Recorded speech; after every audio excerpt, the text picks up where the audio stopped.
Good morning, FREA. My name is Sarah Cardillo Reichenbecker, and I am the proud president of the Freehold Regional Education Association.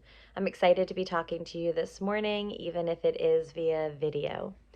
I wanted to start off by mentioning how impressive the recent respect for and rise in organized labor is throughout this country.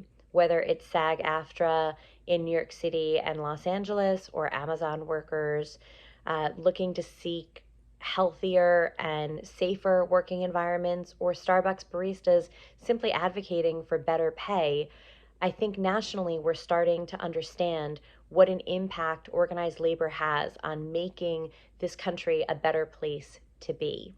And I could talk about organized labor and the history of labor unions and NJEA and FREA all day long, but I also understand that time is our most valuable commodity, and I want to respect yours, so I'm going to try and keep this short today. FREA as an organization means a lot to me. And it isn't just me or our executive team. When we talk about FREA, it means all of us.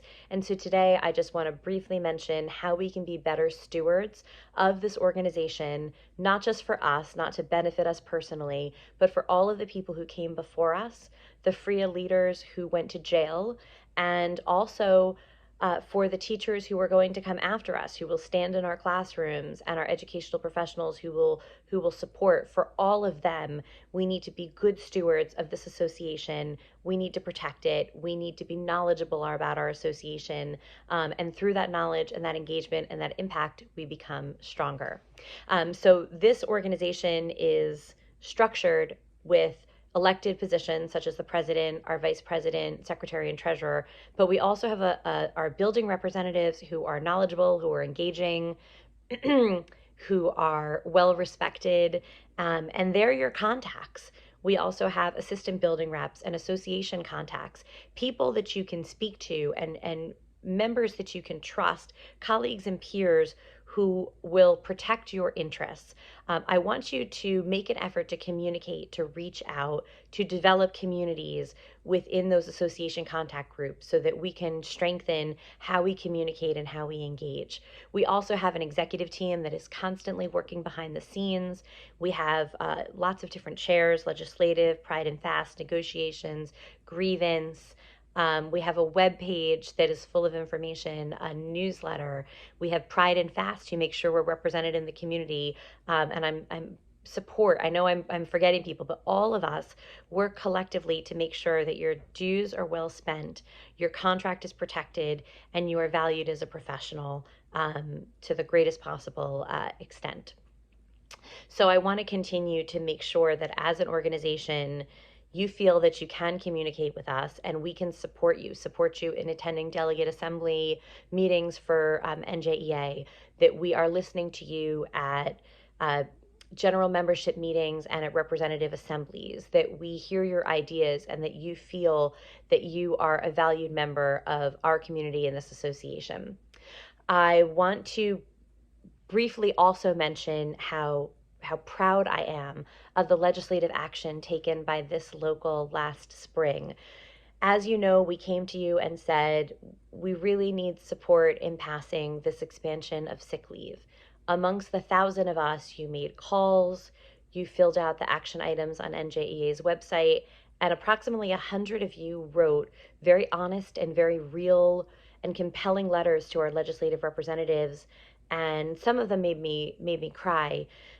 But those legislative representatives, they listened and they passed that law.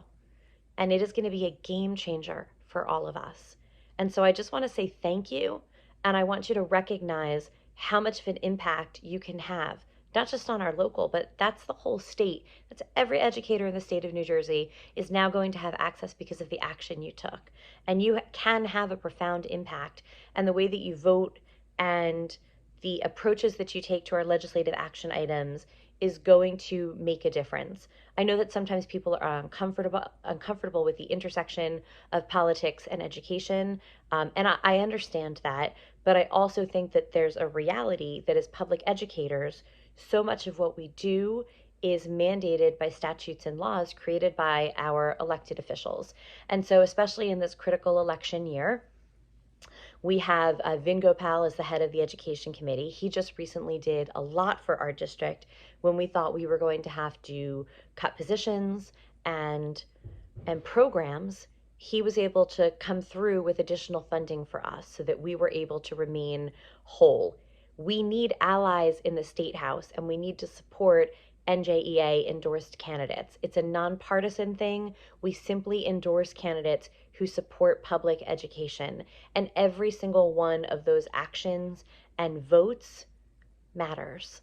So I'm going to ask that you pay attention, that you listen, you take action when you can, and that you always and in every capacity are looking out for the best interests of your job and your students and our community. I want to remind you that our contract is strong, that our educational professionals are compassionate, that our teachers are intelligent and creative and engaging. Our labor relations are purposeful and productive, and we are a strong association. And that's all of us. That's not just our executive team, that's every single one of you. We are FREA, and I am proud of the work that we do. I want to close with a saying from the much beloved Debbie Gates Kane, who used to always end her orientation speeches with, "There's nothing we can't accomplish as long as we work together." So please keep that in mind. I hope you all have an amazing year and a great day. Thanks so much.